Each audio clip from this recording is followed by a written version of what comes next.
that's the end of Rosy Cross 2. I want to invite anyone. I mean, Pete, you just finished here. Helen, you just finished. Maybe we could start by pointing towards Wake Festival. There's a lot of people here who are probably going to Wake Festival. And yeah, maybe want to ask you first, Pete. What can people expect at Wake Festival? What are you looking forward to this year? Yeah, and so wake, which is a death ritual, so that's where the term comes from, where you watch over a dead body. And so in a way, wake is about the death of God, and it's about experiencing this lack. And it mixes comedy and music and philosophical discussion and pub crawls and parties. So it's kind of like a little festival of death. And I don't want money ever to be a problem. So if anybody wants to go and the money's an issue, please just contact me. But there's about 70 of us. We'll be meeting on a barge. And this year is particularly exciting to me because Philosophy Portal is going to be there, and everyday analysis. And I feel like between Wake, uh, Philosophy Portal, everyday analysis, there's enough difference to make it interesting, but there's enough continuity and friendship to really make it warm and inviting. And so my main interest is going between my work, Church of the Contradiction, between Philosophy Portal and Everyday Analysis. We're going to be bringing together 70 people who might, I think things might birth out of it. I really do. I don't want to jinx it, but I'm very confident that things are going to come out of this group. I mean, some of the biggest I've been paying attention to, and just I put it in the chat, but anyone who wants to jump in here and participate, just raise your hand and we'll just have this be a collective reflection. But I've been paying attention to the collective Christian discourse online, and I think the two signifiers that pop out to me as pointing towards the lack of our time, what people are thirsting for, is basically communion and liturgy. And when you say things are going to be birthed out of this, what are some of your hypotheses about what might come out of maybe our capacity to more regularly practice instead of just think about Church of the Contradiction in these dimensions? Yeah, no, that's a great question. And like in a way, I'm trying to not even think about what it'll look like. I'm just going like when I look at everybody who's going, I'm like, oh, this is going to be not just productive conversations, but like here's the thing: a lot of us are creators outside of institutions. I mean, we're a lot Yep. of us who are here are outsider types, and we need to support each other. We need to help each other as artists, as musicians, as speakers. Yep.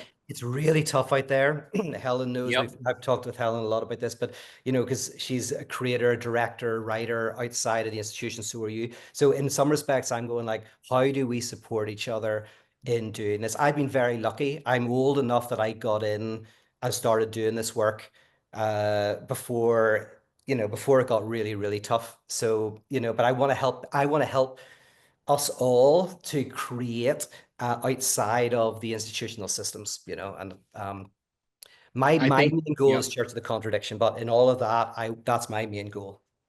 So when you say atheists need the church and emphasizing Church of the Contradiction and going back in the direction of the church, are you like when I've been collaborating, for example, with your friend and collaborator Rob Zahn, and he's working in a mainline Protestant church, and another one of your close collaborators, Kevin Krause, he's recently just been employed at I don't know if it's a mainline Protestant church, but I think it's evangelical in its orientation.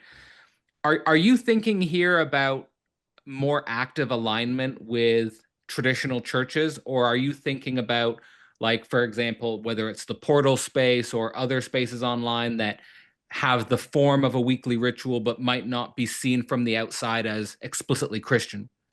Yeah, I kind of want to see both. One is, yes, starting from scratch with people who are, outside. I want to see that.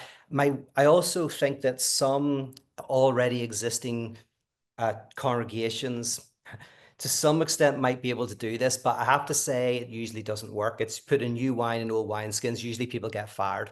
And I've seen that loads of times. Hopefully Rob and Kev won't. But unfortunately, I've seen lots of good people lose their jobs because in a way, it's fine if you're just talking about it. I used to speak at churches loads. And I realized that I could go in and I could give a talk, but it was sandwiched between music that was the opposite of what I was saying, and it like I it can completely. imagine. I can imagine. Yeah, so it completely like dulled what I was saying. So I was like, it's really hard. Either you're allowed to say it, but everything else within the structure says the opposite. So you kind of, it's almost like the gas release valve. You're allowed to do a little bit of it, but if you go too far, the structure it just can't cope. So that I think there are problems with doing it within already existing spaces, but there will be possible. But primarily, I'm thinking about how to do it from scratch. Yeah, okay. And So then building. taking people from the congregation, from the like, I do think like one of the reasons why I believe in the church as well is because we can deliver these ideas into a structure that exists with millions of people around the world, hundreds of thousands of communities. So in a sense, I do want to use that. But anyway, I'll let Well, I want to recommend there's a few presentations this weekend that will be up online soon, and I want to recommend, and specifically for this idea of building from scratch, I want to recommend Carmen's presentation because Carmen was doing a presentation on creative liturgy for Christian atheism. So I think there's a number of connections there that might be able to, be okay, explored there. I'd She love did to it. see that. Yeah. Matthew, you got your hand up. Jump in. Yeah, hey, thanks, Peter. It's great. The comment that you just made kind of jumps into what I'm wondering. I've been thinking a lot about this problem of being esoteric in your discourse. And I wonder if, how do I put this? You just said you want to get this into a structure that could reach millions of people, but like, I don't think millions of people are ready to deal with lack. I think when people there's such a specific journey that people need to be led to that encounter. And I think being introduced to that in kind of like a scattershot sort of way, like everybody needs this message. That's like, I think that's actually that's how people get completely fucked up. Like, if you don't have any sort of foundation or any sort of tradition that you're coming from, you're just kind of this floating blob. And then you're told, hey, actually, language is totally unfounded and there's no meaning. You have to create your own values. You become this prey of all of these forces in society that are just going to come in and they want you. And to me, I feel like there has to be this esoteric element to there needs to be a way of progressively filtering and luring people, but also protecting them along the way. And that to me is why there's this huge problem with getting it into church because and I think actually that I think preaching doesn't deal with this very well either. This is a problem with preaching that doesn't get talked about is that not everybody needs to hear the same message all the time at the same level about the same things. But anyways, I want to throw this to you. Like, are you thinking about this problem of the esoteric and how lack can, at the wrong time, can be pretty detrimental? Yeah, no, I think it's brilliant. I think it's a brilliant question and very important. And I'll only say a couple of tiny things because we don't have a lot of time. But yes, for me, I mean, my analogy is often music and comedy.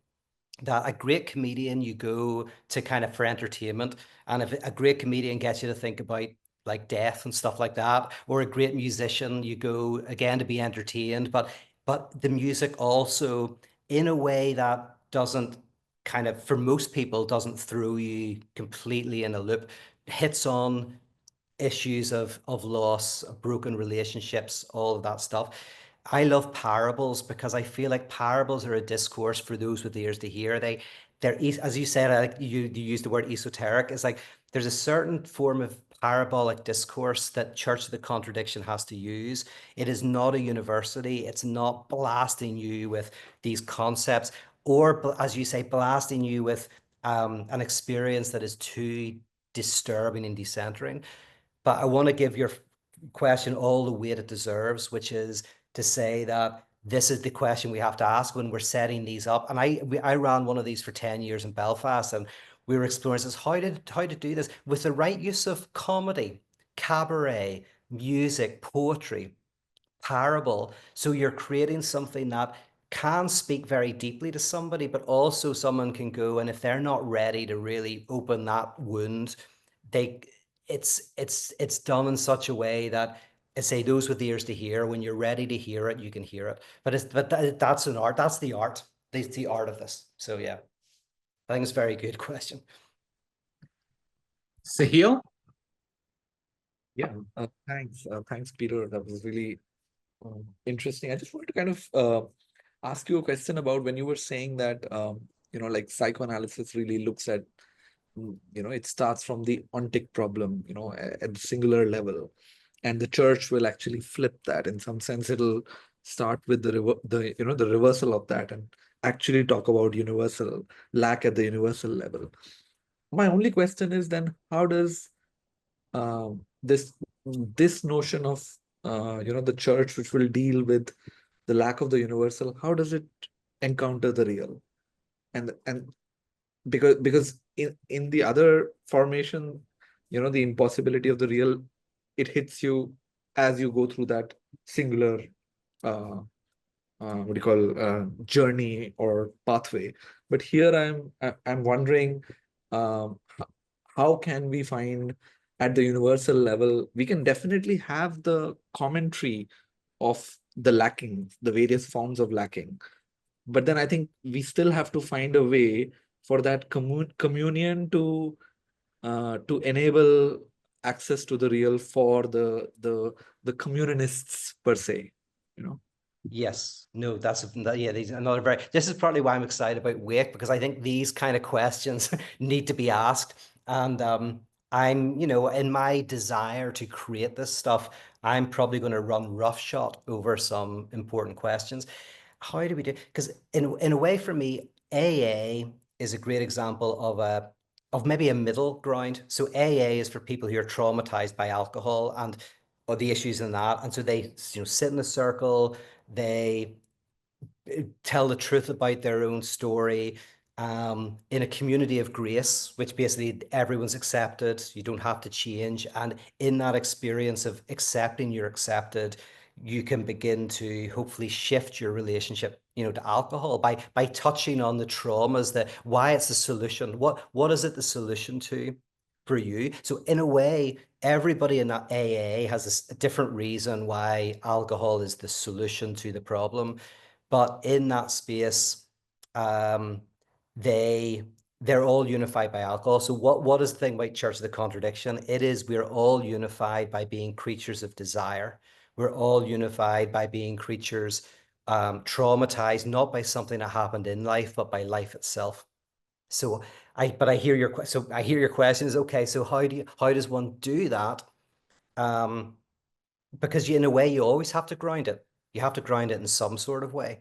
I'd be interested if you have a look at that link, even just click on one of the episodes at some stage and see. It's like the 4 episodes that are on that I put on this link. One is called Nothing Lives, the other is called Nothing Binds, the other is called Nothing Saves. So Nothing Lives is a gathering that is very loosely based on the idea that there is contradiction in all of us. It lives. We're not at one with ourselves. Nothing Binds is saying that, hey, we all struggle. That's where we're joined in our lack, and Nothing Saves the emancipatory potential. So in each of those episodes, in each of those liturgies, there's an attempt to ground it, but in some sort of ontological universal thing, right? We all, this unconscious lives within us. This unconscious binds us to each other. But yeah, I'm not answering your question. I don't think I should. I think it's a question that needs to be thought about. But do you have any thoughts, even in terms of what I've just said there? Based on what you said, I think one of the things that I can see which might, in some way work in what you're proposing is that instead of the analyst's desire, here the priest's desire and the clergy person's desire will coordinate these AA likes, these small groupings which can then actually confront the lack and work with it. So the singularity of it might not be as singular as the ontic reality of an individual, but what it does is maybe in that shared space of communion, but at a micro level, Yes. it might enable this capacity to work through what you're calling the grind, which obviously all of us are blessed with. So And one example, actually, you just made me think. So one very, very quickly, one example, we did a gathering called Sins of the Father. People came in, and over music, we had broken wine glasses everywhere. And during the ritual, people wrote down when they felt God had sinned against them, things where life had just fallen apart, where they were married and went through a divorce, whatever, whether they believed in God or not. It was like, when did the universe fuck you over, basically? Wrote this all down, wrapped them up. If we didn't X them, they read them. And every time we read one, we poured red wine into the broken wine glass, and it poured onto the table, onto the ground. And then we took these and we burnt them and sent the smoke up to the heavens, and then took the ash, and everyone took home some of the ash. So in a way, what we try to do is go, listen, we all collapse. There's traumas in all of our lives, but somehow we also try to create a space where each individual could connect that universal message to the singular, and then hear the other people's issues by them being read from the front, which would create a sense of binding. Hey, you went through a divorce. I didn't go through a divorce, but I went through a terrible illness. And it was a way, I suppose, an attempt to allow people to connect that universal message with their singular experience. But thanks. We'll go to Chris next. Hey, Chris. Hi. Always Hi. lovely to see you. Hi, Pete. I'll see you at Wake in any event. Yeah. Pulling a few threads together, there was mention of it being esoteric, and Daniel and Michelle mentioned children. And I'm thinking, how on earth would I introduce any of this stuff to most of the people in the pews next to me at church, or indeed translate it into what a Church of the Contradiction youth pastor might come up with? Have you any ideas along those lines?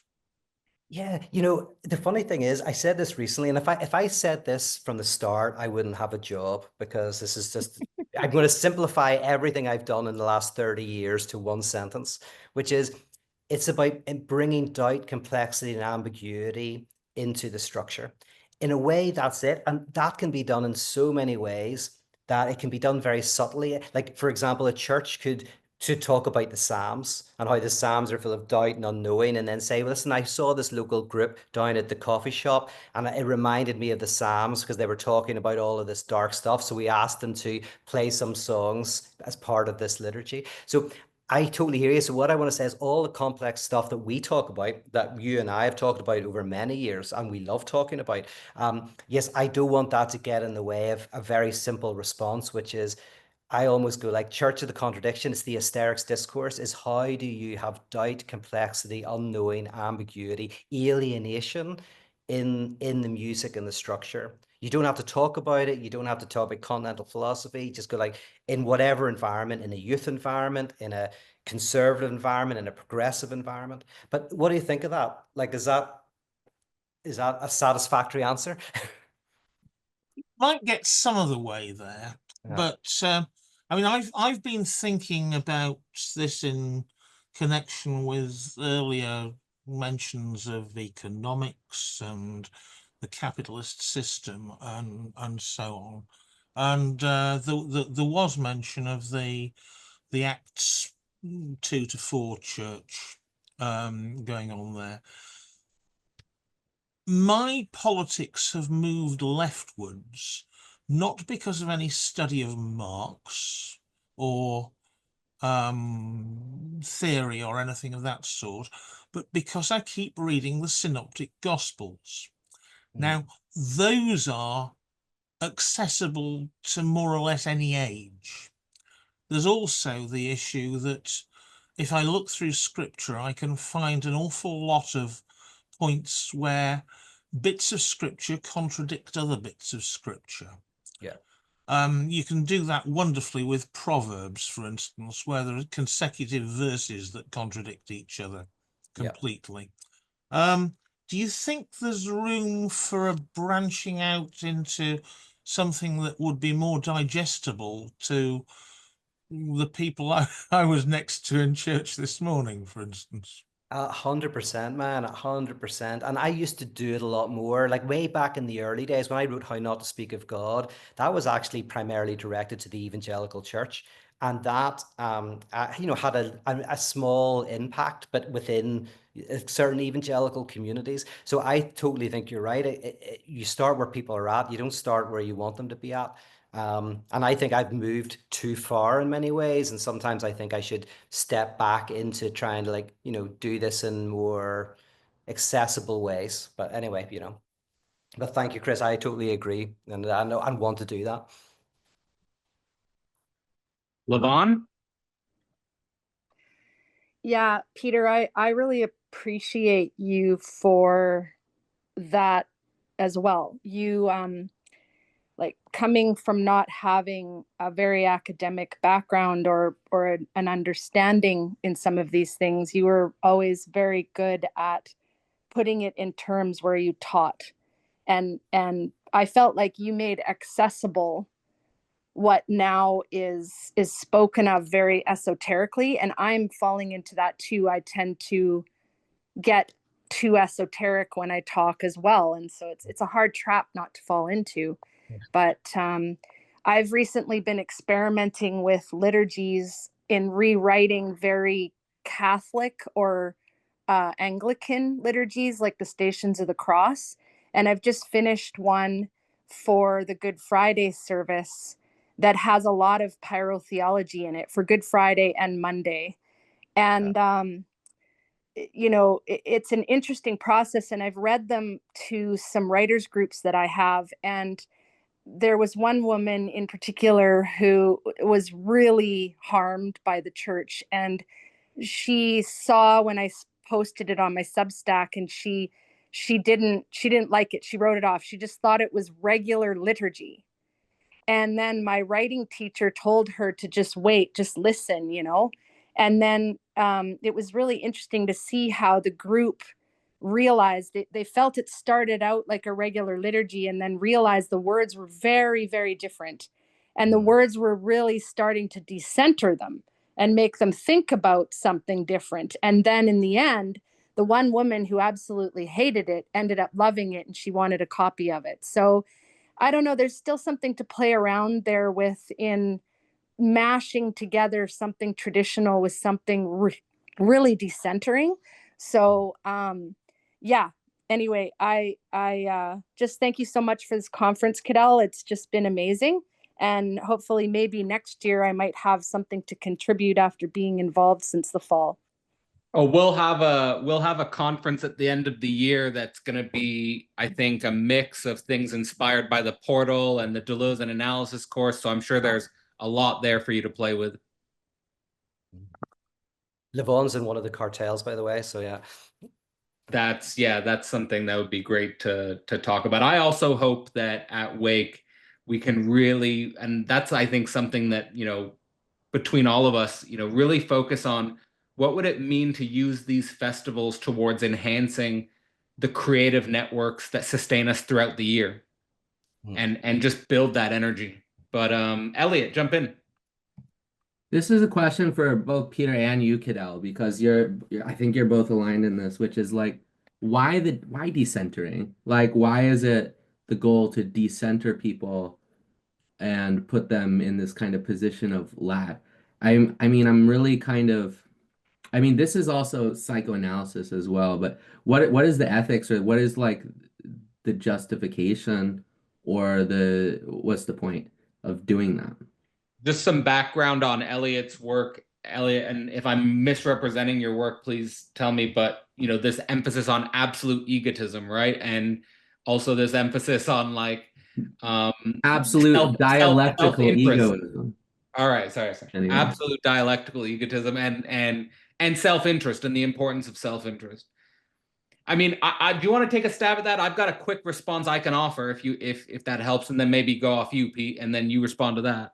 Oh yeah, yeah. So, I mean, the way I'm thinking about this, and I want to also presence like, what I was emphasizing in my presentation with holding the contradiction between something like a Christian community structure, which doesn't have to be Christian, and secular atheism, and holding the non-orientableness of that dimension is super important, where you do need to foster some relationship to the cultivation of the ego, not just the decentering of the ego, right? Like, and that's important. But how I'm understanding the decentering practice that Pete's doing in the context of the theory that we're doing in Philosophy Portal is you have this history which in the modern world, which has created an antagonism with religion on the issue of being decentered. And so, for example, with Copernicus, with Darwin, with Freud, you have the decentering in the universe, decentering in the cosmos.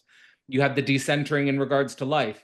You have the decentering in regards to the mind. And so these processes of decentering are actually the major fundamental moments of quote unquote scientific progress, which create this antagonism with religion. And I think that what Pete's work's doing on the level of radical theology is that it's allowing us to understanding that this decentering moment needs to be added to theology. This decentering moment needs to be added to religion. And I think that the importance of the decentering is precisely on the level of a lot of the things we've been talking about tonight in regards to being able to expose yourself to the other, expose yourself to the divine human unity, which is an excremental remainder, and all the mistakes and the shit of being open to the other. It's ultimately about being open to the other. And so for me, that's the importance of decentering. But I also think it has to be done developmentally, dialectically. You can't just throw people into the fire of radical theology prematurely. There also need to be more stable social structures that allow people to cultivate their ego. But ultimately, if you look, and then I'll pass it on to you, Pete, ultimately, if you look at the structure, psychoanalytic structure of the human mind and a human being, is that we start from a narcissistic position. We start thinking that we're the center of the entire universe. And like, if you, for example, have a friend who has a kid, and you would say, me and Peter having a conversation, and my friend has a kid, they walk into the room, the kid doesn't care about what you're talking about. They're going to demand that they're the center of the room. And so I think that being the center is something that is spontaneous, natural, fundamental. We can't get out of it. It's the fundamental nature of the human condition. And what we need radical theology for is to help us decenter, help us face the other, and withstand a higher level of openness and negativity than we are naturally conditioned, or that we're structurally conditioned to be able to withstand. So I don't know, that's my answer, but Pete, you want to take off for that? I gotta say, that's a very good answer, and I think you covered a lot of what I would say. Yeah, because the idea being that you know, I think if decentering wasn't already happening to all of us, then I think there's a question of the ethics of it. But the argument, in a sense, is, for me, it's always already happening. You know, we're defending ourselves against this dividedness that we are, and so it's like, you know, it's like someone said to me once, you know, are you saying that people should have doubts? And my answer in that interview thing was, I'm kind of not saying that we should have doubts. I'm almost saying we already do. We just often we repress them or foreclose them or disavow them, but they're already at work. And therefore, as you said, Elliot, like, it's a psychoanalytic, obviously, line is in a way trying to find a way to confront the decentering that is already at work. But also, I hear in your question, which I think is very important, is like, you don't decenter a psychotic person in the same way as a perverse or neurotic person. And I think you can have psychotic structures, you can have neurotic structures, perverse structures. And again, another thing that needs to be talked about is how to do this decentering in a way that so if you have a psychotic church, for example, which is a church like snake handlers, where they literally believe, right? Not a neurotic church, which is like evangelical churches, where they say they do but don't really, you know, God will protect us, but they still lock the door. But if you have a psychotic church, they don't lock the door, you know, they handle snakes.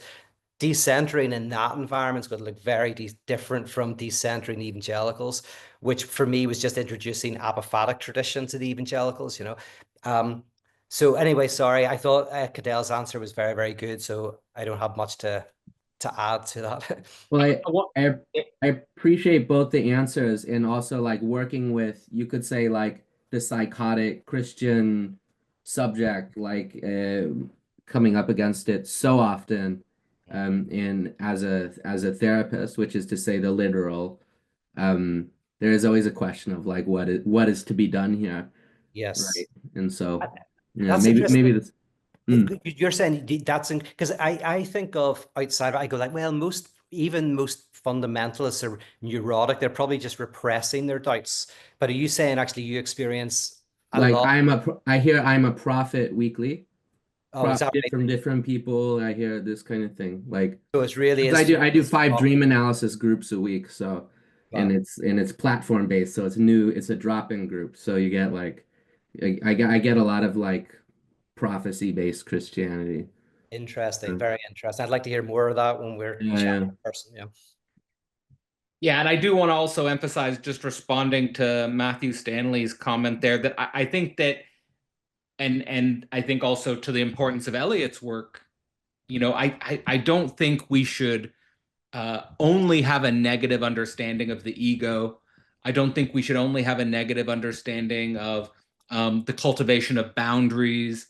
We need to be able to, again, I think the difficulty with languaging this is, from my point of view, we're dealing with a non-orientable surface. And we need, again, and I think religion, historically speaking, has been the reason why it's been so antagonistic with decentering, and the reason why it put us in, from a scientific point of view, a kind of childlike centric position, is because that was necessary structurally and developmentally for our species. And I think what radical theology is just introducing is kind of this meta dialectic between center and decenter, and how do we hold both? But Cleo, do you want to jump in? Can you hear me? Loud and clear. Oh, good. Great. Go iPad. This is a slight digression from the conversation, which is riveting, because I have to go soon. Cadell, I just want to say this is such an incredible conference and such a rich interaction. And I can't go to Wake, so that's my personal position.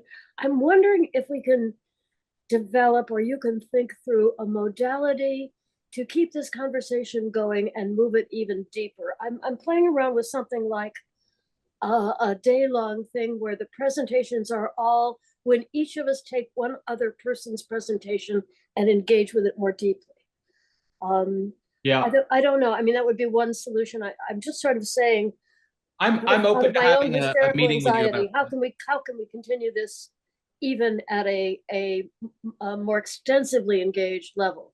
So let me just answer quickly here that, like, I'm open to having conversations about this, and I'm always thinking about how to cultivate new event spaces and how to deepen the event spaces that already exist. I just want to say, for context for this conference, and I appreciate your saying the richness of it. I also want to emphasize that when we think about this conference was only possible because of basically a year-long mediation of coursework, of writing, of people who, like, most of the presentations at this conference are from people who have been thinking about this for over a year. Again, they've been doing coursework, they've been reading. So there's a lot of mediation that goes into making something this rich and deep. So it's in some ways something that's antithetical to the immediacy of the screen economy. It's antithetical to just right now, let's have many events, let's just do it now. Like, in many ways, like, the portal for me, and there's other obviously spaces, like the portal for me is like that weekly ritual space, and then the conferences are things that are really special because they can only be done twice a year, or because you can only you only have so much time to dedicate to this much coursework being put into producing a conference like this. So, but at the same time, the spirit of your question, we do need to become more inventive with creating more event spaces to keep conversations like this going. And I know you can't come to Wake, but I hope also that what's going on at Wake is also going to be contributing to Yeah. Basically, the dialectical loop between the physical and the virtual, where we keep our virtual creative networks alive year long, and they're global, and everyone can participate them in that way. And then we also connect them to physical events like Wake, and just to keep that going. There's something special there. It's something where the screen economy tries to avoid friction, so they don't do physical events. They don't try to actually build online community. And then the physical events and the institutions are disconnected from the virtual. And I think that they suffer as a result of that. So there's something special at that intersection. And I think that's what we're experimenting with. Great leadership there, Cadell, and I stand corrected. I don't want to add another Rosy's cross conference exactly. I'm just thinking practically. I'm cross messaging with several people and wanting to go deeper between the two of us, and thinking that conversation between the two of us might be interesting to other people as well. And I'd be interested to hear some pairings of presentations here.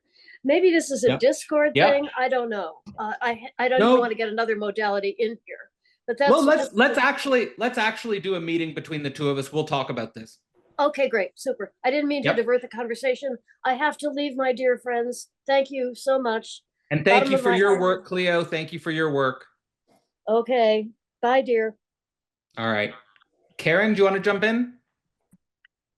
Yeah, I would love to.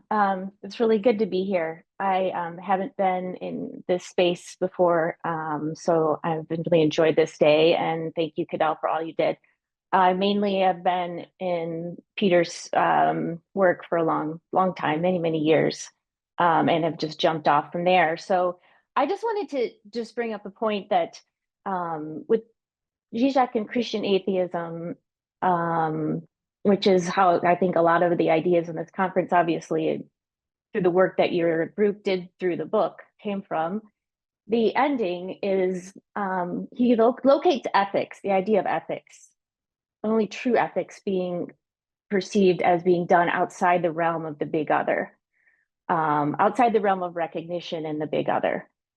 So I was wondering about how, and at the end, I think he sort of talks about the people doing the work together without recognition. So he brings in a lot of different examples of soldiers doing the work that needs to be done to protect, or a group like, say, this, doing the work of the community outside of recognition. And I think it's really hard that we want results, right? So we want to be able to see, what does this lead to? What does it give us? But for me, the work of Christian atheism really brought out that we may never see the results or the work. Like, maybe that's not what we should be orienting ourselves towards. And it could only be that concept of retroactivity, that concept of the owl of Minerva flies at dawn, right? Like, we might not be the ones, but there might be something in the fact that we're all kind of driven in these questions themselves that is enough. And I think it's really hard as a human not to want practical results. So yeah, that was just sort of where my thoughts were, and I really appreciated the conference. Thank you. I love all of that. But Peter, go for it. Oh, I just want to say, like I always say and joke, that this is a 500-year plan. So, and like that, I'm not going to be around to see it through. And that's part of it. I remind myself, like I don't even know if one of these will be done by the time I die. It's an attempt as well to go, like, the recognition is not important, although there can still be a big other in my head that I think in 500 years it'll happen. But I like what you're saying. Yeah, I mean, I think the key thing here with the Holy Spirit that you're pointing out again, Karen, is like there's no transcendental guarantee here, which is also what's so difficult, because again, back to the centering and the decentering, to me, the dialectics and the dynamics of recognition are about subjects that need to keep being centered, right? So the decentering is involved in this capacity to, let's say, put in the work without the guarantee that someone will, as it were, see what you've done. And I think that we should also kind of diffuse recognition of its allure and its charm. Because I remember, for example, when I first had my first scientific publication, that I was and I got an email from someone who read it and said, "This is a great publication," and then I was just like, "Okay, what do I do with that?" Like at the same time, I don't really know what to do with recognition either. Like it's just like, okay, I've been recognized. It's like, like the thing was the work in a way, like, and like another story about that was like from Richard Feynman with the Nobel Prize. He said, I didn't need to be recognized by the Nobel Committee with the Nobel Prize. The prize was doing the work and making the discovery. I didn't need the Nobel Prize. So, but that type of mentality is, I think, what we need to cultivate in various ways and forms. And, and also, I think when you engage in that way, I think what happens is that sometimes, it's not a guarantee, but sometimes you can get recognized in unsurprising ways, or things can happen that contradict what you predicted or expected would be the recognition, and I think there's something interesting there. All right. For sure. If I could just make one quick comment. Yeah, I think what I've gotten through this work is the ability to think a dialectic, which it is so hard to do that. And I think you were talking about that tension, Cadell, and the surface of the unorientable surface. Yeah. And I feel like that learning that skill, I think, translates to so many other places in surprising ways. So I think even being together to learn a skill like that is something amazing. I think what we are in the moment, and then we'll go to Conrad. Where we are in the moment is, I think we do need to, the point for me of the non-orientable surface is, we do need to salvage the notion of progress, because what we're trying to get out of is this like naive teleological notion of progress, like we're going to get to the promised land.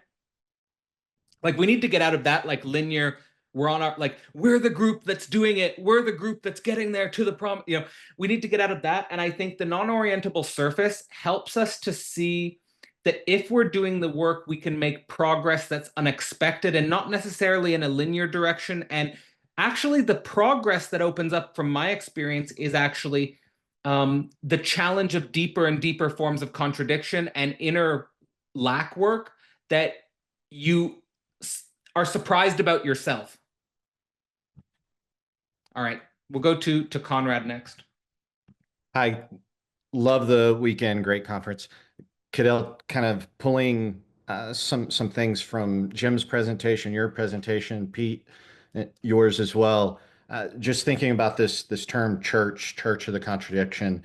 Think about some of the online communities that you had mentioned, Cadell, and just the observation, just something I've wrestled with on how some of the communities that we build, some of the churches actually destroy the original belief or message that they were built on. The communities or the church make it impossible to actually follow. So like in some of the Christian churches, the stated core belief of the church, the actual institution, is a hurdle to following it. And just kind of with that observation, curious, both Pete and Cadell, as you're looking at building these communities, as you're looking at trying to grow and develop Church of the Contradiction or community, any thoughts on preventing that and preventing the creation of a community that winds up dampening the message or killing the message? I think that's, I would let's say you, Pete, take that. I mean, yeah. Well, Matthew, did you want to jump in on that question? Did you want to add to it or something different? Yeah, no, I actually did. I really liked the question, and I want to add kind of what I see, something that you're doing, Peter, is trying to catch the people who left a Christianity that was never Christianity. Like I see, like I think maybe Conrad's kind of getting at this a little bit, like the when the church sets itself up as a place for certainty, for fullness, for fulfillment, for setting people up for failure. Because the moment they encounter doubt, the moment that they have questions, they think, oh, well, the church is the wrong place for me. I shouldn't be here. This isn't helpful. and then that sends them out. And so I kind of see you creating this space of like an anti-fragile church that actually grows from questioning, that grows from doubt, instead of what I grew up in, like all the people who went to the Christian school that I grew up in, they learned here's what you think, here's how to here's a Christian worldview. And then the moment anything diverges from that, you go, oh, that the whole thing falls down together. And then you're sort of out in the wasteland. So that was what Conrad's question brought up for me. Yeah, no, totally. And the reason why I put up the hysterics discourse was because I feel like it is a different type of uh, discourse to what you get in churches, because it actually puts the doubt and the unknowing in the central stage, in the place of kind of the rabbi, which is the liturgy.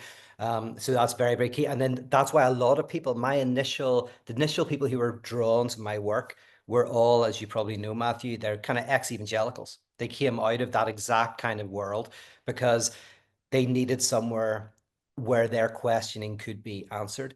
But Brian, your question as well is like, yeah, I know you're not asking for a definite protection, but I think your question is really good because in a sense, there's no defense. I mean, potentially it's just inevitable that if a movement's successful, it becomes its own, it becomes a monster. I think go ahead, could I? Well, finish your thought. Finish your thought. Just very quickly, I was just going to mention the Quakers as an example of a group that maybe do it the least bad. Like they have created negation in the very heart of their institution. And, they're not exactly the cutting edge, anymore or anything like that. But you could also say, wow, they have somehow kept negation. It's very central to their liturgical experience. So it is possible maybe to create certain practices and certain values that make it less likely that it will become, it's what Paul Tillich would say, idolatrous. It would become, or he would call it demonic. Like it would turn uncertainty into a new certainty. It would turn decentering into a new centering. So yeah, anyway, Cadell, jump in. And I need to head soon because I need to grab something to eat. Go for it, Pete. I appreciate you staying for as long as you have, and thanks for your presentation, and looking forward to Wake. Thank you. I'm going to listen to yours and then jump out. So cheers. All right. Well, I mean, I just wanted to say quickly that in regards to your question, Conrad, I think sometimes we need to challenge what we think is successful. And when we always link success to growth, and we're doing a session in the portal around Christianity and transition this past 2 months. And one of the tensions that I want to privilege here as something for us to think about is this relationship between, let's say, the big evangelical megachurch on the one hand, and then like online communities on the other hand. And I think that both of those might be able to scale to the detriment of what we actually need. And like what we actually need is, like, for example, like say, for example, I want to give it just, this is just what I'm doing. So I'm just going to use what I'm doing as an example, is like, say the portal has weekly rituals where 10 to 15 people normally show up. Well, and I think there's something special there, but what happens if 50 people or 100 people start showing up, right? Would it undermine or would it ruin what's going on? Right. So I think in some ways what we need to do is we need to cultivate. I think where we're in is like a gardening and a soil moment where we need to really till our local soil metaphorically and build some maybe small scale structures and learn the basics of small scale structures and small scale human relating. And then we need to learn how to network with other people who are also doing that. And I think that that's the opportunity we have at things like Wake, is to, as it were, find the others who are doing that kind of work and learn how to support each other in more of a distributed network form than in like a one big thing form. Does that make sense? Or is there anything you'd want to say to that, Conrad? No, that makes a lot of sense. And almost the one thing that came to mind as you were talking was just the care and the effort of setting the goal or defining the goal. To your point, like the goal's not necessarily this massive scale, Right. or exponential growth. That's not the intent. And so being very that's crisp the Silicon Valley ideology. Silicon Valley ideology is exponential growth. That's what it's all about. Right. But the thing is that there's Barry Taylor, and then we'll go to Daniel. Barry Taylor had a great presentation yesterday where he was talking about how Christianity was taboo within Silicon Valley, but now it's getting more attractive in Silicon Valley. And I think it's because the human dimension, like the human divine unity dimension, I think that is antithetical to exponential growth, that you can't just build a big tech startup platform and universalize it and solve the human problem. Yeah. All right. Completely agree. Daniel? Thank you. Magnificent. So there's a few things. So first on I think part of the problem, to Mr. Stanley's extremely important point on introducing the asterisk or lack too soon and overwhelming, this becomes more and more difficult at scale, because as you scale, you have less particularized ingredients, you have more spreadable process, and you get very problematic. Makes me think there was a book by Malcolm Muggeridge called The Fourth Temptation, and he argued that imagine Jesus was given a fourth temptation, and Satan offers Jesus a global TV network to spread the gospel. And Mr. Malkridge suggests that that's the fourth temptation that we have fallen into, because it has led to the inability to have these particularized teaching structures that allow there to be a certain depth that makes it very, very weak. So I appreciate that. I think also Ivan Illich loved Leopard Coe. He wrote a book called The Breakdown of Nations, and Mr. Coe is very interesting because he says often we think the problem is between left and right, but really says it's between big and small. Capitalism at big of enough of a scale sucks. Communism is big of enough of a scale sucks. Everything is bad at too large of a scale, and we get too confused between left and right and don't think enough of the problem of scale. Now, does that mean we don't scale at all? This is the obsession of belonging again, but more important to the questions. I think also I've been increasingly interested in the end of Book 7 of the Republic, where Plato talks about pedagogy. Says something very interesting. He basically suggests, don't you dare give children textbooks or learning until they're like 10 or so. Start them off with play and music and gymnastics and stuff like that. And the reason I say that is because if you start off children, he's basically suggesting this, if you start off children with a mode of what I like to call trivia based on Neil Postman, that there are right and wrong answers, then they actually don't have the basis to encounter lack, actually. Because you see, when you have play as your metaphor to think about learning, when you come upon lack, it's not, I got the wrong answer and thus you're completely destroyed. It's more, how do I play with this? How do I work with this? What's very critical to what Plato is suggesting is that basically a lot of the problems we have as we get into these more intricate problems is a result of metaphorically training children to think about what they encounter in terms of right answers, right or wrong, which does not give them the habituation by which to think of an encounter with lack. That becomes utterly devastating in terms of right or wrong answers. So, for example, the church tends to use children's times just to make sure the kids know the right answers about Noah's flood or Jesus or whatever. It is not a place of playing with the ideas or exploration, right? Well, with that being your background, basically it becomes this problem where the idea of, say, spreading notions of lack or subjective destitution to a greater and greater scale becomes very, very difficult, because where it would be less difficult if people's subconscious associations of encountering ideas and things was of a playful mode, or say for Plato music, where you're looking at the harmony of differences that can come together into a singularity, or of course wrestling and difficulty in gymnastics. If you don't have that as the sort of background habituation by which people go into ideas, I think it becomes all the more difficult. So I think also there is something to be said on how do you make the starting basis by which people think of new possibilities, not trivia, but play. Because trivia education, here's a random question, do you know the right answer or not? Oh, you don't? I guess you're not part of this church anymore. You got it wrong. That leads to a certain fragility of new ideas, such as lack.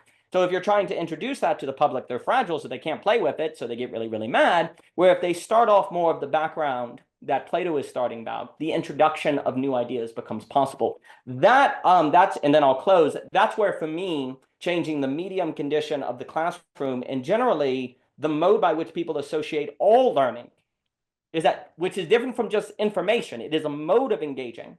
with ideas is at the root of all this, because it greatly increases the probability that people can be introduced to things they don't understand and look at it as something to play with and entertain, as opposed to immediately putting it in a box of right or wrong, which is a fragility that then leads to many of the various problems that we have been discussing. So I've been thinking about book 7 a lot with Plato, and then that also brings me to Austin Farah, but I'll stop. Yeah, fantastic. I mean, I think this comes down to what you're emphasizing here, left, right, big and small, is again this problem of scale. And if we're thinking about the problem of scale here, yeah, again, I want to emphasize, like, and this is also a self-reminder, you know, we're trained, whether it's in neoliberal capitalism or whether it's online digital dynamics, to think that scale is good. To grow very large very quickly is good. But I mean, I'm increasingly thinking to grow very large very quickly is not only dangerous, but potentially a sign that you're just caught up in some ideological current instead of actually serving real people. I think that's the dimension of, like, it's so easy to dehumanize the other when we're all online. And it's very rare to find digital communities that are actually willing to build with the friction that it requires to actually cultivate real relationships with other people. So I hope that that's what we're doing. And I want to say that at Wake Festival, as an example, in other contexts, you know, OG Rose is doing it. And there are other people doing it as well, which is to actually, we have a huge opportunity with the online space to meet people that we are very intellectually connected to, and maybe people that we connect with that we can't find in our local physical space. But in order to take those online relationships deeper, we have to build within them either a monthly or a yearly or some sort of repetition where we build events where we actually come together physically. And of course, that introduces friction, that introduces economics, that introduces a whole number of dimensions that you don't have to deal with online. But I think unless we're able to deal with the practical economics that's required to do that, then our networks will become fragile. So just want to emphasize that. And still a few more minutes left, but I want to invite maybe anyone here who's presented this weekend. Any thoughts from the weekend? I don't know. There's Daniel here, Carmen, Andrew, Pei, Chris, Matthew. So any thoughts on the weekend? It's good for history if there are any thoughts. Otherwise, we'll shut down for the night. Barry's here. Daniel's gesture right now of the Socrates discussion of education in book 7 of the Republic, I thought it's such a lovely ending note, or note towards the end. Like, this conference has been dizzying and fantastic, and like the amount of texture and difference and almost impossible coordination between themes and resonance of implicit, incredibly hard to articulate content that implies an enactment happening in each life that is lived, that is here on the screen. It's been astounding and disorientating, difficult to track. I'm going to definitely be combing through some of the material that's still here, and I guess maybe this is one of my own takeaways, is the difficulty in terms of having so much richness. I think there's something about it ruminating, or like a returning to a material that has been put forward, this like redigesting that might, I guess I'm taking that away. Well, I also want to shout out Daniel. I want to shout out you, Daniel Coughlin, because I think that you are a perfect example as well. I'm going to share his YouTube channel there, of someone who's also doing this work, and doing reading groups and doing study groups and connecting with local people and building in relationships between students and teachers. So this is all part of the work. So and Daniel's presentation was fantastic as well. So that's actually already up on the website. So I'd recommend checking that out if anyone's interested. Carmen? Yeah. I also wanted just to say thank you for a really insightful weekend, but also I would also say mind-numbing in a good way, because there's so many ideas and so much theory and people's approaches that it's, you know, it's kind of like just a feast. You can like choose and pick what you like.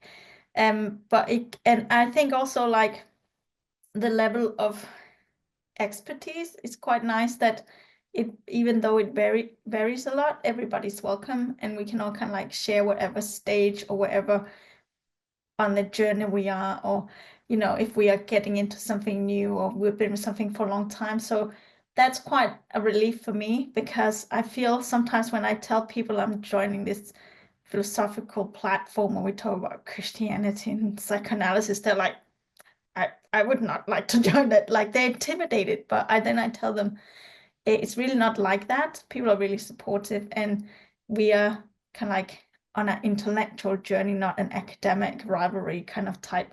So I just want to say that that kind of really confirms my belief that that's what we are doing, thinking about the intellectual growth and potential rather than maybe any other convenience or accreditations we could desire.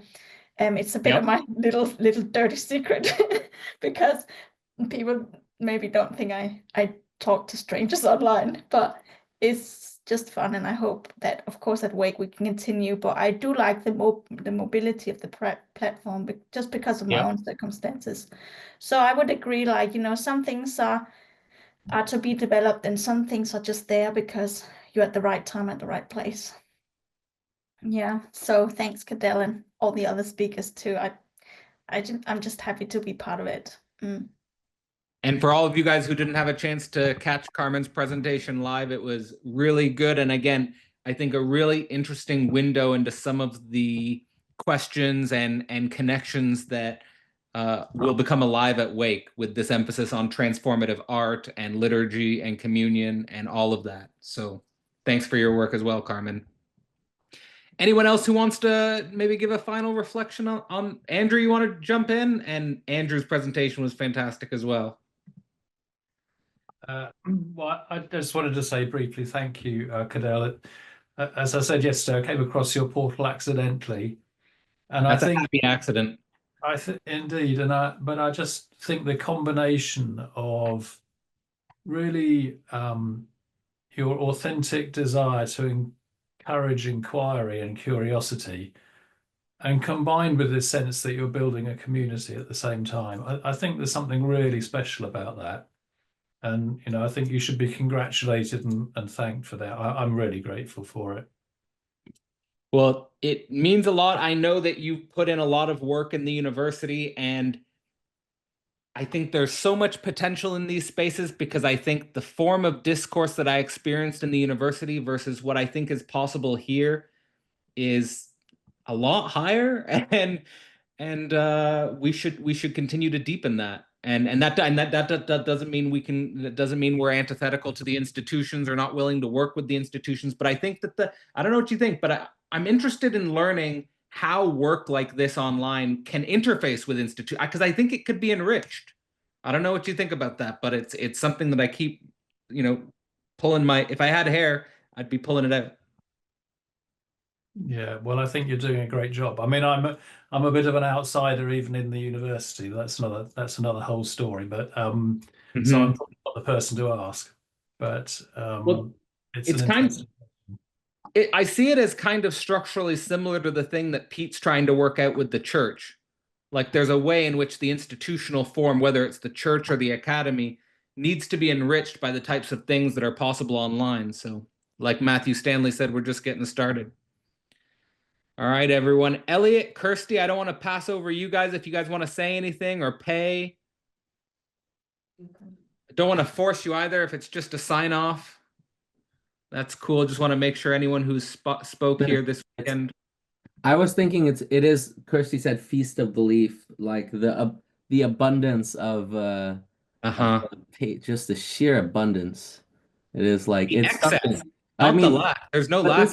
This is necessary for like true culture, I think, which is to say, like, from a Freudian perspective of like the density of it, which is you don't access all of it at once, but you know it's present whilst you're accessing it, the abundance. I like a good pop psychology signifier, abundance. There you go. Our cup runneth over. Our cup runneth over. There we go. All right, Kirsty, you doing well? You want to sign off? Yeah, I really appreciate this weekend. Yeah, it's been amazing. And I'm really looking forward to Wake and everything that could happen there. Yeah, both Elliot and Kirsty will be at Wake. Andrew will be at Wake. Carmen, Chris. Yeah, anything you want to say, Chris, or then we'll sign off. No, you're good. All right. Well, I want to thank everyone. Thanks to all the presenters. Thanks to everyone who's been here all weekend. There's been so many of you all weekend, and this was a blast for me as well. I'm a little tired, but it's all worth it. All right, everyone. I'm signing off. Thanks so much. Recordings will be available on the website, and I'll be in touch with everyone tomorrow with those recordings. Peace out, everyone.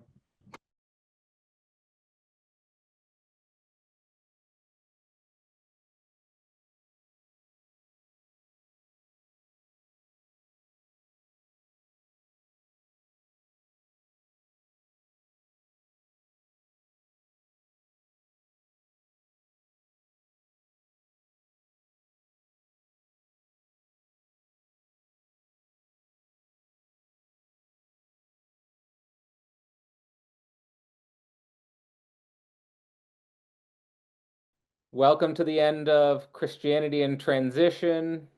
Rob, we can just go slowly, see how many people are joining us. Welcome, Rob. Thank you. Ross. Good to be here. Great to have you here. Luke. Rick, Esben. Look, this is going to be like basically a sharing circle. So there's going to be no presentations. I'm going to just open with some of my reflections on the Christianity in Transition series, and then I'll basically just invite everyone to do the same. I'll start with Rob, then Ross, and Luke.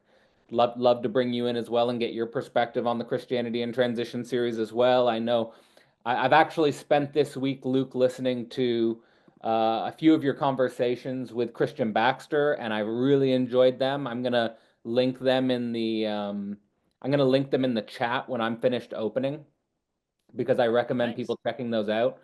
Unfortunately, Christian Baxter told me this morning he wasn't able to make it, and that was disappointing because I was really looking forward to this as like a build up towards a discussion about the TLC as metagelical.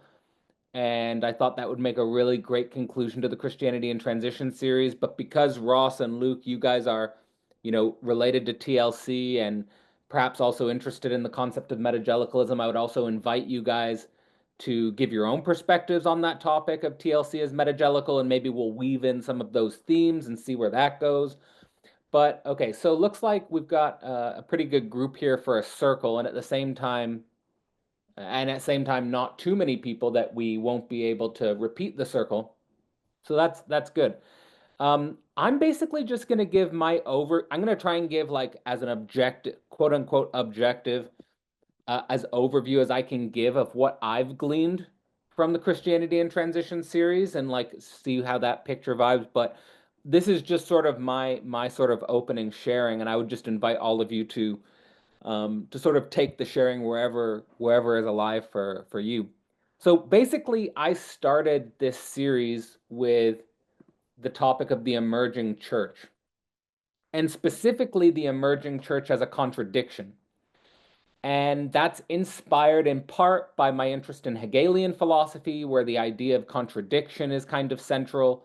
But it's also inspired by the work of Peter Rollin's work, where obviously he's working with the idea of the church of contradiction. So I'm just giving you sort of my background influences in terms of how I'm thinking going into my approach to the emerging church. And my sort of study of the research and the literature, because I certainly wasn't a part of the emerging church, although we had Rob Zahn in and Kevin Krause in earlier, who were more, deeply in, sort of the emerging church movement, is that the emerging church went way too deconstructive. Luke, from your conversations, I got some deeper perspective on this, like the idea that the evangelical tradition feels kind of empty and hollow, and like there's no boundaries, like you could just push it over, like the Chesterton fences thing, right? Like where the fences might be there, but they're very weak and there's no one really defending them. And so basically there's just this radical openness that might have its place, and and certainly has political ramifications. Like I was also sort of reflecting on your conversation, Luke, about how on the right wing people are kind of going to traditional Christian identities, and on the left wing people are going to like different gender identities as like a way to combat identity crises. And so like this is all happening within, I take it to be like the emerging church context. And I also take this to be kind of the importance of the metagelical angle that, and if I'm very, very summarizing very simply, what I take to be the metagelical angle is that within a kind of evangelical American Christian context, people are bringing in resources from Catholicism and Orthodoxy. They're exploring the resources of Catholicism and Orthodoxy to see how that might reinvent or reinvigorate their local context in an evangelical setting. And I think that's super interesting. I was actually just listening to a podcast with Paul Vanderklay before starting this Zoom call. And he was talking about how objectively the numbers of Catholicism and Orthodoxy are lower and declining, and Protestantism is actually declining less slowly, but declining less slowly. But that as Paul Vanderklay sees it, he thinks with the metagelical concept, it's not that Orthodoxy and Catholicism are going to take over. It's that basically Protestantism or evangelicalism is going to reinvent itself with resources from Catholicism and Orthodoxy, and but mostly that there's this reinvented form that and like another interesting context is like that this being led by figures like Peterson and Pajot and Vanderklay, that this metagelical revival is kind of centering modern psychology. It's centering sort of a reinvigoration of symbolism. It's trying to address crises of meaning, which in many ways the emerging church is probably not well suited to confront because it's so boundarylessness and because it's so open. And this is actually reminding me of Ross's contribution to this Christianity in Transition because of the holiness angle, right? And the emphasis on the holiness over the inclusion, where the inclusion might be so open that you lose any sense of sacredness, you lose any sense of an in-group, or you lose any sense of a special space to bring people in. And it's kind of like, and I kind of think the same, like, and I want to sort of relate to what Ross is bringing into Christianity in Transition, because I really feel like what I'm trying to do with Philosophy Portal is kind of like this holiness angle, because when I started online philosophy, I was just doing everything online for free. But because I was including everyone, it kind of became like a bathroom stall graffiti. Like I like this metaphor of like, you're trying to hang up the Mona Lisa, but you're doing it in a bathroom stall graffiti. And so you need that closure. You need that boundary in order to do something special. Otherwise, you're just going to get drowned out in the noise. So I really, and I do think that has a countercultural angle to it, what Ross is bringing in. And I want to tie that into what Rob was bringing in as well a little bit later on. But I'm just sort of paying attention to this oscillation, basically. There's a few things I could go into. Of course, we had Jim Palmer with the deconstructive angle, and I think like what I'm trying to situate Jim Palmer's deconstructive angle in the context of this evangelical trend, because from the 1960s, because basically what I take deconstructive theology to be doing is kind of bringing down or breaking down the intellectualization and the logocentrism and the Bible centrism, which is precisely reacting against the 1950s American Christian culture, right? But it's at the same time opening the space. It's making evangelicalism so open. The deconstruction is making it so open that it's actually that opening. The surprising thing, perhaps, is that opening is precisely what allows for the metagelicalism to come in, because it's so open that you can have those conversations with Catholics and Orthodox in a way that you couldn't have happened without that deconstructive motion. So I think deconstruction is serving in a really important motion here, that we should not just be too quick to jump over, but think about how that's being built into the culture. Then Brendan Graham Dempsey came in with the meta modern angle, and somehow I want to like not so much talk about like the content of Brendan Graham Dempsey's work, so much as like the context of Brendan Graham Dempsey in the TLC, which is that when Brendan Graham Dempsey came in with the meta modern angle, that actually set the stage for Paul Vanderklay to develop the metagelical concept. So I think that actually primed like from my reading of the TLC, like that actually primed the TLC to go into the metagelical. And the key distinction here that I want to bring up in terms of, because I've been doing some work intellectually, academically on the meta modern concept. And my view is that like there's some cultural theorists that actually don't like the way the meta modern concept has been developed online.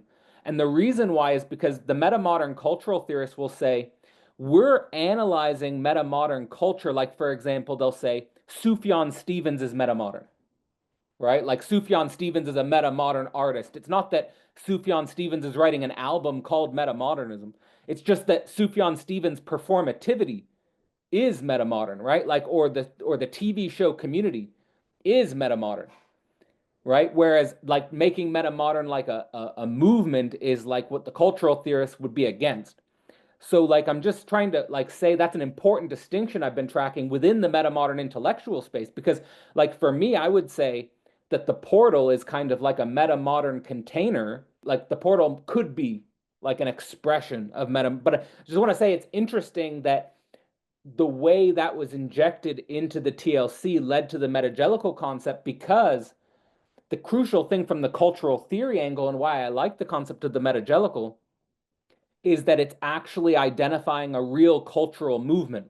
Like it seems like metagelicalism is happening. Like it seems like that's real. Like you can point at it. You can say that's like a metagelical conversation, right? Like where you could see two people having a conversation about something and you're like, wait, that conversation didn't happen in the emerging church, right? Like that's a new conversation that wouldn't have happened in a different context. So I like that angle of things. Then we had a really interesting real talk with Rob Zahn and Kevin Krause about what is church. And I like this angle of that Christianity goes through renovations every 500 years. The birth of Christianity, then the fall of the Roman Empire, then the Great Schism, then the Protestant Reformation, and now the Great Emergence. And that, like, thinking about the way Christianity is mediated by different technological forms. And just very crucially, like today, what we're dealing with is, like, for example, YouTube and Zoom and the internet and social media and digital culture. And how does that force us to change Christianity? I think that the TLC is a great example of the digital technological change. But the big open question, and I think this is really connected to what Ross might be pointing towards, is what about, and Kevin Krause and Rob Zahn, you brought this up as well, which what's the relationship between the digital technological transformations and how this is changing physical and analog spaces? So how do we, basically think through that? There's a few more things and then I'll stop. I just want to, again, sort of put a pin in what Ross is doing with the Parish Manifesto and the holiness and inclusion unity, really thinking that in like a countercultural context. And then I really want to also sort of say that there's an important historical connection potentially between Rob's work and Ross's work with Christianity and counterculture, where it's kind of like you could imagine in 1950s American culture that people were religious in terms of identity, but they didn't have an experiential contact with God. And I think that what the 1960s movement and what led to the evangelical movement, as far as I understand it, is like direct contact with God, but direct contact with God in an unlikely way and in an unconventional way. And basically what that means is outside of traditional or conventional structures, like experiencing God again. And, now that that movement has kind of sort of, I don't want to say like completely exhausted itself, but is on the, on the end of itself. Does this, I'm just going to pose this as a question. I think we kind of live in like a techno-capitalist world or like a techno-feudalist world, is actually what we need, the revitalization in a church setting, like where God is experienced in a church again as like a defense against, being just sort of drowning in market dynamics or something like that. I'm just posing that as a question. I don't know, obviously. And I really don't have too much. I'm interested in this from a philosophical perspective. So that's the way I'm coming at things. I'm really going to end by saying that I want to thank everyone who's been here for the Christianity in Transition series, both in the lives and watching on the recordings, and that all this has been leading up to an actual Wake Festival with Peter Rollins, where a lot of us are going to be meeting together, and I'm really looking forward to that. And I just want to bring in the angle that what I'm paying attention to philosophically is that I think Peter Rollins' work objectively has attracted a lot of ex-evangelicals. So I just want to say that the crowd that Peter Rollins is speaking to is an ex-evangelical crowd. And what I'm really interested in and what I'm motivated by, I'm interested in what is the conversation between metagelicals and people on the outside of religion who have an experiential contact with religion. What's that conversation look like? Basically, to me, that would be like a Christian atheist conversation. And the reason why I think that's important is because as much as I've benefited from studying the work of Jordan Peterson and Paul Vanderklay specifically have had like the most influence on me in the last few years, and of course Jordan Peterson going back way before that, is that, and I'd be interested if anyone here has like a strong opinion about this, because that would help me, is that I really think that the way they talk about politics, and specifically the way they talk about socialism, is kind of like a straw man. And I think that actually is a big problem. Like, Luke, I want to just point out in your conversation with Christian before I end up here, that you were talking about that, Jordan Peterson's gospel series that he was doing. You were saying that, for example, that was a metagelical gospels conversation, but at the same time, everyone there was politically aligned, meaning like everyone was from the same political orientation. And like for me, the concept that I work with and develop is theopolitics. That we have to think the relationship between theology and politics again. Like that's how deep the culture problem is like that we don't have the theological and the political dimensions. We don't know how they work anymore. And so that's what I'm paying attention to and tracking. And I'm sorry for this being like an extended little reflection, but hopefully that gives you a sense of the way I'm seeing things given the whole series. And then maybe that'll give some context for further sharing. So everyone feel free to take your time when I call on you. There's no rush here because there's just 13 of us and we should be able to, explore how each of us are making sense of this series. I'll open up with you, Rob, and then I'll go to Ross and then Luke.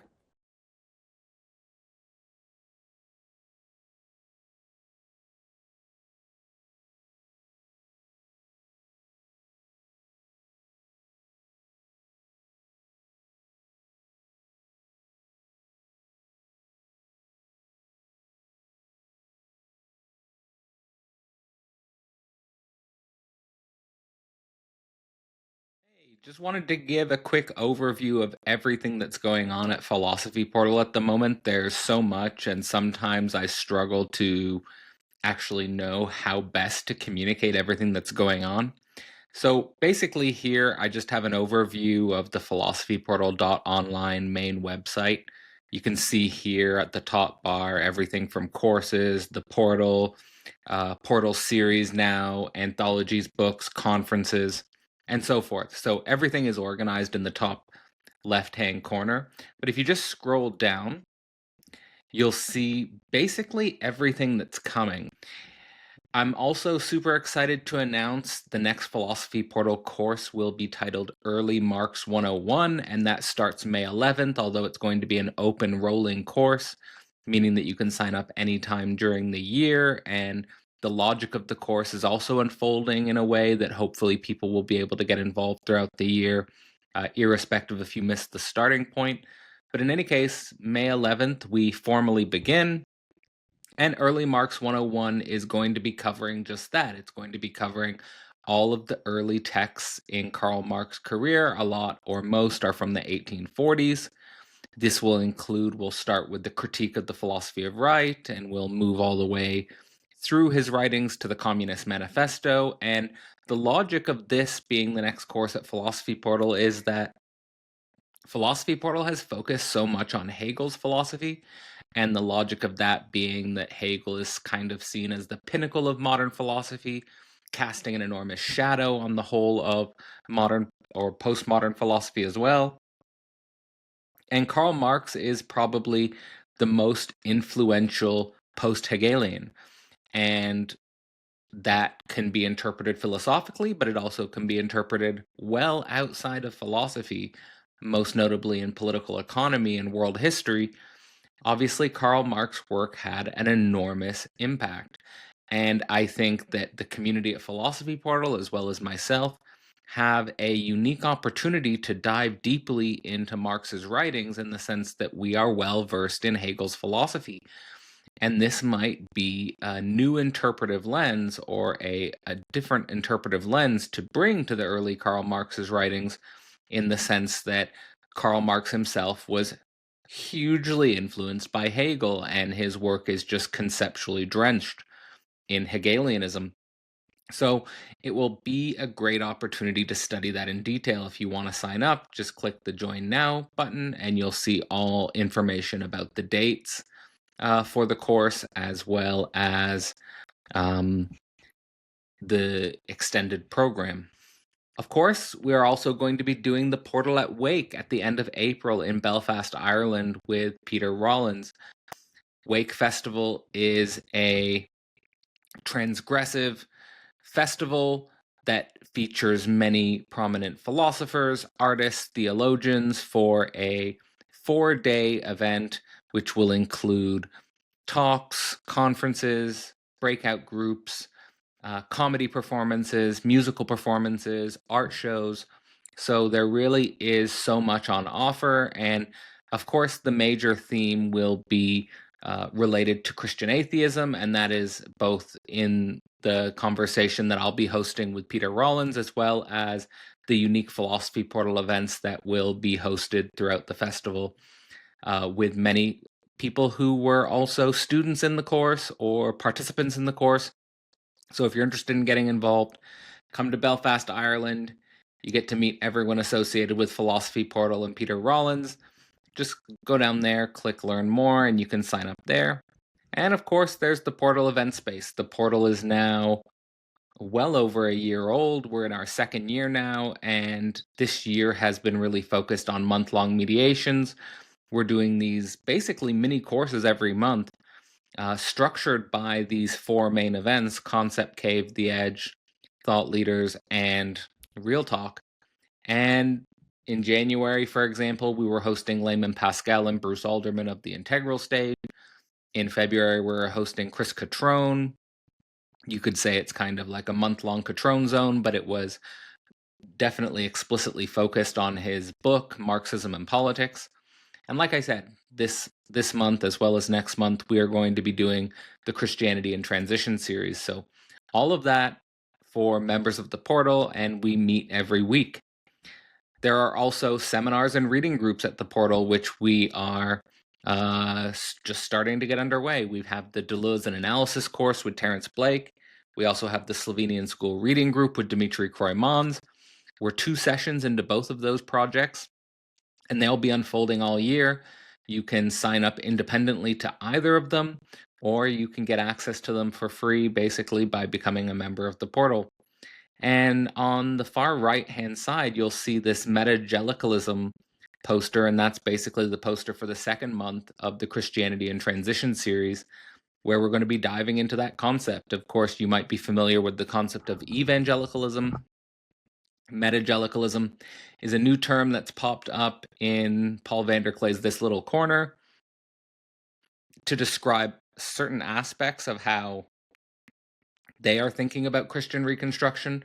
And in the portal, we're going to be diving into that concept. So if you want to get involved with any of that stuff, just go down, click the portal, and you should be able to get access. And there, well, I guess that's everything that you get. There's just a notification there of the Philosophy Portal members package. You have 4 live events every month. You get access to the entire recorded history of our group. You get access to the Deleuze and Analysis course. You get access to the Slovenian School Reading Group, as well as discounts on recorded courses, as well as future courses like the Marx 101 course. So all of that for the portal. And while I'm here, why don't I just show you the inside? So how Philosophy Portal works is you've got a login button here. If you click login, you just put in your information.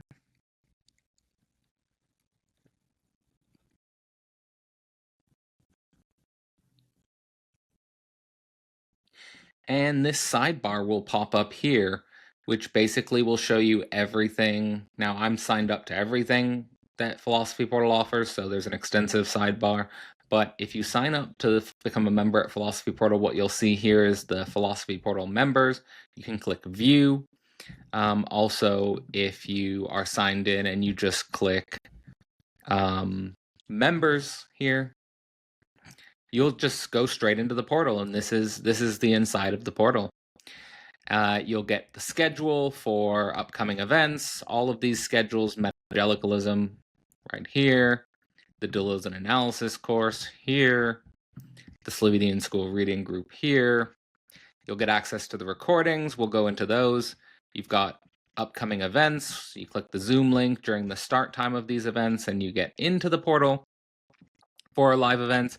Got the global schedule here, and basically just everything that you have. You have the recordings here from 2024, the recordings from 2025. Let's just go into that there. And so they're basically the portal events are structured like a member course. So you go in, you've got the integral stage here. This was our month in January. I just post here now reflections at the end of every month, which are also available on YouTube, so you can see those. Marxism and Politics with Chris Catrone is here, and here we have the Christianity in Transition series currently unfolding. So then you go down, you see back around to all the other things on offer, like, for example, the Deleuze and Analysis course. You get just direct access to that. It's all the pre-course stuff I did with Terrence, as well as the 2 sessions that we've just completed the 2nd session last night. You've got the schedule, as well as all the course readings and sources. So that's it. I mean, so you just get to see there everything that's going on behind the scenes at Philosophy Portal. So yeah, philosophyportal.online. Get involved if you're interested. There's a lot going on, a lot coming up, and hope to meet you, hope to work with you this year.